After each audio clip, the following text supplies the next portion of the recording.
سارے نبیوں کی زندگیوں کا مطالعہ کیجئے، ان کو سخت سے سخت، کٹھن سے کٹھن حالات کا مقابلہ کرنا پڑا اور حالات کی سختیاں انہوں نے گوارا کی، لیکن اٹھنے والے قدم پیچھے نہیں ہٹے، وہ آگے ہی بڑھتے چلے گئے اور عزیمتوں کے سفر طے کرتے گئے۔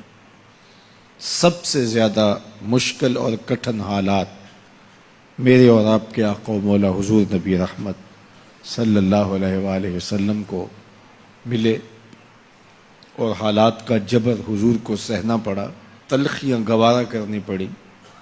پیدا ہوئے تو باپ کا سایہ سر پہ نہیں تھا، 6 سال کی عمر تھی کہ ماں انتقال کر گئی۔ حضور نے اعلان نبوت کیا تو اپنے ہی مخالف ہو گئے۔ سب سے پہلا شخص جو کھڑا ہوا اور جس نے بدتمیزی کی، وہ رشتے میں سکا چچا لگتا تھا۔ اس کی بیوی سارا دن جا کے جنگل میں کانٹے جمع کرتی تھی، ام جمیل، اور جن راہوں سے حضور نے گزرنا ہوتا ان راہوں میں بکھیر دیتی کہ پاؤں زخمی ہوں گے اور منزل پہ پہنچ نہیں سکیں گے، لیکن میرے حضور گھر سے نکلتے ہیں، ان کانٹوں سے بچ کے گزرتے ہیں اور ان گڑھوں سے بچ کے گزرتے ہیں اور پھر بھی ان تک پہنچ جاتے ہیں۔ کھود لیے گڑھے، بچھا لیے کانٹے، آ گیا ہوں تمہارے پاس، پیغام حق لے کے۔ عقبہ بن ابی معیط حضور کے گلے میں کپڑا ڈال کے تاؤ دیتا ہے، حضور کے گھر کے سامنے کوڑا پھینک جاتے ہیں، اجنیاں حضور علیہ الصلوۃ والسلام کے بدن میں حالت سجدہ میں ڈال دی جاتی ہیں۔ اور یہ وہی ایام ہیں کہ حضور کا شفیق چچا کفار کی ریشہ دوانیاں بڑھتی ہیں تو بولتے ہیں، کل ما اجبتا، میرے بھتیجے جو تمہارے من میں آتا ہے کہو، میں جو ہوں تمہاری پشت پہ کھڑا ہوں میں۔ ان کا بھی انتقال ہو جاتا ہے، جناب ابو طالب بھی انتقال کر جاتے ہیں۔ ایک ایسی ہستی جو حضور پہ جان نچھاور کرتی ہیں اور کوئی بھی تکلیف ہوتی ہے تو حضور ان سے بات کرتے ہیں تو دل کا بوجھ ہلکا ہوتا ہے، وہ ہے زوجہ رسول سیدہ خدیجۃ الکبریٰ رضی اللہ تعالی عنہا۔ نزول وحی کے بعد جب حضور کی طبیعت پر ایک گرانی آتی ہے تو وہ خدیجۃ الکبریٰ ہی تھی جو کہتی ہیں کہ کلا واللہ ما یخزیک اللہ ابدا، حضور آپ پریشان نہیں ہوں، آپ کا رب آپ کو کبھی بھی تنہا نہیں چھوڑے گا اور آپ کو پریشان نہیں ہونے دے گا، اس لیے کہ آپ دکھیوں کے کام آتے ہیں، ضرورت مندوں کی ضرورتیں پوری کرتے ہیں، اور جن کا کوئی کمانے والا نہیں آپ اس کی مدد کے لیے کھڑے ہوتے ہیں، یتیموں کا سہارا ہیں اور بیواؤں کا آسرا ہیں۔ آپ کا رب آپ کو کبھی بھی پریشان نہیں ہونے دے گا۔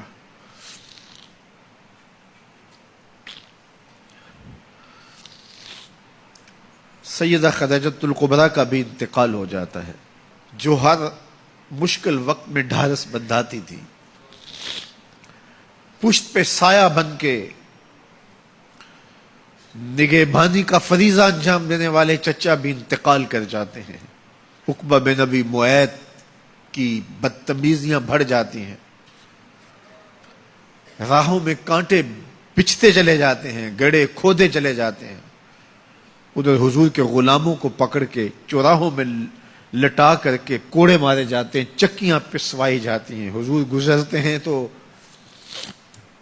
عمار ابن یاسر کے خاندان کے ساتھ تکلیفوں کے پہاڑ ٹوٹے ہوئے ہیں۔ حضرت سمیہ رضی اللہ تعالی عنہا جو حضرت عمار ابن یاسر کی والدہ ہیں، ان کو مکے کے ایک چوک کے اندر ابو جہل نیزہ مار کے شہید کرتا ہے۔ حضرت یاسر شہید کر دیے گئے، بلال حبشی چکی پیستے ہیں اور بدن میں ان کے میخیں ٹھوکی جاتی ہیں۔ عجیب عالم ہے، اپنے بھی مخالف، سکا چچا راستہ روک کے کھڑے ہو جاتا ہے، اوجریاں پھینکی جاتی ہیں، کانٹے بکھیرے جاتے ہیں۔ طائف گئے تو ان کا رویہ اتنا شرمناک اور اتنا دردناک تھا کہ اس کی تلخیاں بھولتی نہیں ہیں۔ اللہ کے محبوب ایک دن حرم میں آئے اور وہی ام ہانی کے گھر جو حرم کے بالکل قریب تھا رک گئے۔ فرماتے آنا بین النوم والیقظہ، میں نہ تو ابھی سویا تھا نہ ابھی جاگ رہا تھا، میری درمیانی کیفیت تھی۔